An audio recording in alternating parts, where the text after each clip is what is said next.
नमस्ते प्यारे साथियों। कैसे आप सभी। उम्मीद है कि आप बेहतर होंगे। जीएस का ये दूसरा पार्ट है और इसमें कुछ मोटिवेशनल बातें शुरू की जाए। जैसे कह रहा है कि दुनिया में एक चीज़ सबको बराबर मिलती है और वो चीज़ है वक्त। ये बहुत इम्पोर्टेंट है वक्त। इसलिए मेरे प्यारे बच्चों, वक्त रहते ही मंजिल पा लीजिए, अन्यथा वक्त बीत जाएगा तो मंजिल का भी कोई महत्व नहीं रहती है। चलिए चलते हैं मेन टॉपिक पर। सबसे पहला पॉइंट है एशियाटिक सोसाइटी ऑफ बंगाल। बहुत बहुत इम्पोर्टेंट। इसकी स्थापना 1784 में होती है कोलकाता में। संस्थापक है विलियम जोन्स। किसकी सहायता से? वारेन हेस्टिंग की सहायता से। और इसका मुख्य उद्देश्य क्या था? प्राच्य शिक्षा को बढ़ावा देना। किसको बढ़ावा देना? प्राच्य शिक्षा को बढ़ावा देना। तो मेन यही पूछेगा कि एशियाटिक सोसाइटी ऑफ बंगाल की स्थापना कब हुई? 1784 में। कहाँ पर? कोलकाता में। किसने किया? William Jones. किसकी सहायता से? Warren Hasting. और मुख्य उद्देश्य क्या था? तो प्राच्य शिक्षा को बढ़ावा देना। यहाँ से कुछ क्वेश्चन है, आप सॉल्व करेंगे, मुझे भरोसा है। जैसे देखिए, इसी को एशियाटिक सोसाइटी ऑफ बंगाल की स्थापना कब होती है? तो 1784 में।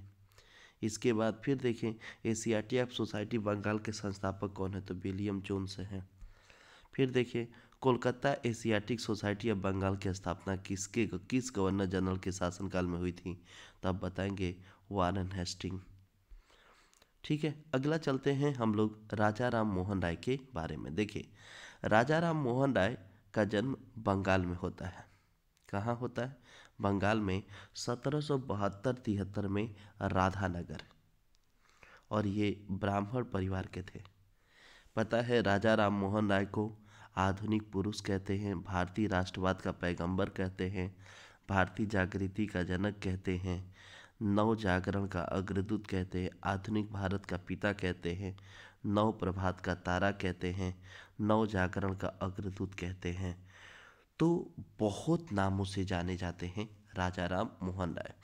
इनको राजा की उपाधि 1830 में 30 ईस्वी में अकबर द्वितीय ने दी थी। क्यों दी थी? क्योंकि अकबर द्वितीय बहुत लालच प्राकृतिक आदमी था और अंग्रेजों ने इसका पेंशन बंद कर दिया था। और राजा राम मोहन राय कई भाषाओं के ज्ञाता थे, हिंदी, अंग्रेजी, बंगला, उर्दू, फारसी, सभी भाषाओं के जानकार थे।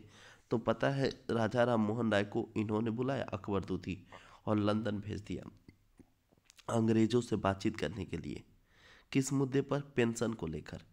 तो ये गए और यहीं पर इनको ठंड लग गई।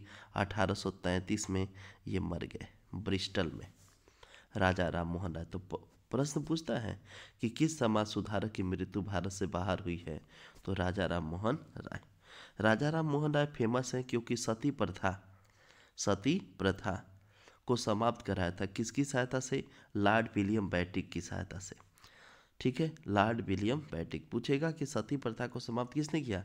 Lord William Bentinck. किसकी सहायता से? राजा राम मोहन राय की सहायता से। अधिनियम कितना था? 17 और 1829 में। और लॉर्ड विलियम बेंटिक भारत का पहला गवर्नर जनरल है। इसका समय 1828 से 1836 तक है।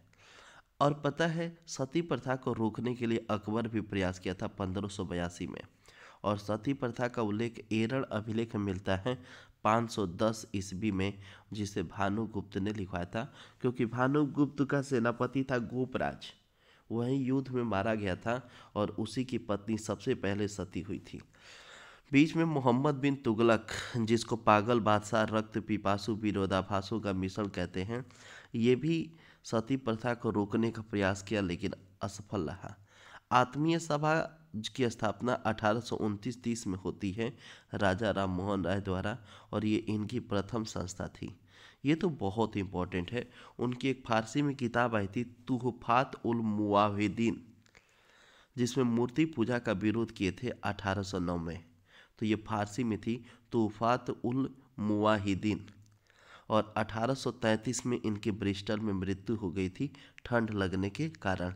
पता है, जब ये अपना आंदोलन चला रहे थे, जिसको हम लोग ब्रह्म समाज कहते हैं, ब्रह्म समाज के भी विरोधी थे। उनका नाम था राधा कांत देव। तो पूछा जाता है कि राजा राम मोहन द्वारा चलाए गए ब्रह्म समाज का विरोध किसने किया? राधा कांतदेव ने। इनकी एक किताब थी guide to peace and happiness, guide to peace and happiness, Raja Ram Mohan Roy 1820 में। और पता है ब्रह्म समाज की स्थापना 1828 में होती है। ब्रह्म समाज एकेश्वरवादी है, कोलकाता में होती है और ये महिलाओं के कल्याण के संबंधित है, अर्थात उद्धार से संबंधित है। कुछ क्वेश्चन हैं, आप ज़रूर सॉल्व करिएगा और जो भी डाउट होगा नीचे कमेंट करके हमें ज़रूर बताइएगा ताकि हम आपको दोबारा बता सकें। ठीक है, अच्छे से देख लीजिए आप लोग ताकि आराम से सॉल्व कर लीजिएगा। देखिए जैसे हाँ यही से है। सती प्रथा का पाबंदी किसने लगाई? राजा राम मोहन द्वारा स्थापित प्रथम संस्था। राजा राम मोहन द्वारा ब्रह्म समाज की स्थापना। भारतीय राष्ट्रवाद का पैगंबर किसे कहते हैं? भारतीय पुनर्जागरण आंदोलन का पिता किसे कहते हैं? 19वीं सदी में भारत के सामाजिक धार्मिक आंदोलन का अग्रदूत किसे कहते हैं? भारतीय जागृति का जनक किसे कहते हैं? ब्रह्म समाज का सिद्धांत किस सिद्धांत पर आधारित है? इनको राजा की उपाधि किसने दी थी? सती प्रथा विरोधी आंदोलन, सती प्रथा विरोधी आंदोलन में राजा राम मोहन राय के विरुद्ध किसने नेतृत्व किया? और अगला चलते हैं, शारदा एक्ट 1930 लॉर्ड इरविन के समय बाल विवाह से संबंधित है। ठीक है, किससे संबंधित है? बाल विवाह से। इसमें लड़कियों की उम्र 14 वर्ष और लड़कों की उम्र 18 वर्ष निर्धारित की गई थी शादी के लिए, याद कर लीजिएगा। ठीक है, यहाँ पर देखिए कुछ क्वेश्चन है शारदा विवाह से संबंधित, आप जरूर सॉल्व करिएगा। शारदा मणि कौन थे? तो ये राजस्थान के थे। कहाँ के थे? ठीक है, शारदा मणि कौन थी? रामकृष्ण परमहंस की पत्नी थी। रामकृष्ण क्या? परमहंस की पत्नी थी। और ये राजस्थान के विश्वविख्यात इतिहासकार जो समाज सुधारक थे, ठीक है, उनका नाम है हरविलास शारदा। ठीक है, ये प्रस्तावना है संविधान का, बहुत इंपॉर्टेंट टॉपिक है। तो पूछेगा प्रस्तावना कहाँ से लिया गया? अमेरिका से। प्रस्तावना की भाषा कहाँ से ली गई? ऑस्ट्रेलिया से। प्रस्तावना में कौन सी तारीख वर्णन है? तो 26 नवंबर 1949।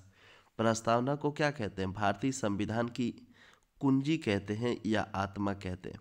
संविधान की शुरुआत किससे होती है? प्रस्तावना से। संविधान का किसे अंग नहीं माना गया है? प्रस्तावना को। प्रस्तावना को किसने पढ़ा सबसे पहले? जवाहरलाल नेहरू ने। कब पढ़ा? 26 नवंबर 1949 को। प्रस्तावना में अब तक कितनी बार संशोधन हुआ? एक बार संशोधन हुआ है।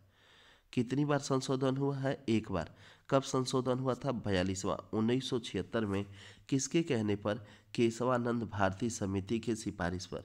उस समय प्रधानमंत्री थी इंदिरा गांधी, राष्ट्रपति फखरुद्दीन अली अहमद थे। कितने शब्द जोड़े गए? 3 शब्द। पहला धर्मनिरपेक्ष, दूसरा समाजवादी और तीसरा अखंडता शब्द जोड़ा गया। कैसा शब्द? अखंडता शब्द जोड़ा गया। फिर आपसे पूछेगा कि प्रस्तावना में कुल कितने प्रकार के न्याय हैं? तो 3 प्रकार के न्याय हैं। कितने प्रकार के? 3। सामाजिक, आर्थिक और राजनीतिक। 3 प्रकार के न्याय हैं, सामाजिक, आर्थिक और राजनीतिक। कितनी प्रकार की स्वतंत्रताएं हैं?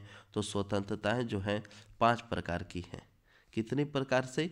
5 प्रकार की हैं। देखिए 5 प्रकार की स्वतंत्रता है: विचार, अभिव्यक्ति, विश्वास, धर्म और उपासना। ठीक है, अगला कितनी प्रकार की समानता है? 2। प्रतिष्ठा और अवसर। प्रतिष्ठा और क्या? अवसर। अगला, भारतीय राजनीति में सर्वोच्च क्या है? तो संविधान है। और संविधान की रक्षा कौन करता है? तो संविधान की रक्षा सर्वोच्च न्यायालय द्वारा होता है। प्रस्तावना को किसने पढ़ा? जवाहरलाल नेहरू ने पढ़ा था। ठीक है, अगला देखिए लिखा गया कि संसद संविधान के मूल ढांचा में नकारात्मक संशोधन नहीं कर सकती। बिल्कुल, प्रस्तावना को मूल ढांचा माना गया है। क्या माना गया है? मूल ढांचा। और प्रस्तावना में लाइन से जो क्रम है, हम भारत के लोग संपूर्ण प्रभुत्व संपन्न, समाजवादी, पंथ निरपेक्ष और लोकतंत्र गणराज्य। भारतीय संविधान पर सबसे अधिक किसका प्रभाव पड़ा? तो भारत सरकार अधिनियम 1935 का लगभग 200 से अधिक अनुच्छेदों को शामिल किया गया था। फिर पूछेगा कि भारतीय संविधान में राज्यों को क्या कहा गया? संघ कहा गया है। लेकिन संविधान में संघीय शासन का उल्लेख नहीं किया गया है। धर्मनिरपेक्ष का अर्थ क्या होता है? तो भारत का कोई धर्म नहीं है, उसके लिए सभी धर्म क्या है? एक समान है। क्या है? एक समान है। बेरुवारी 1960 में संविधान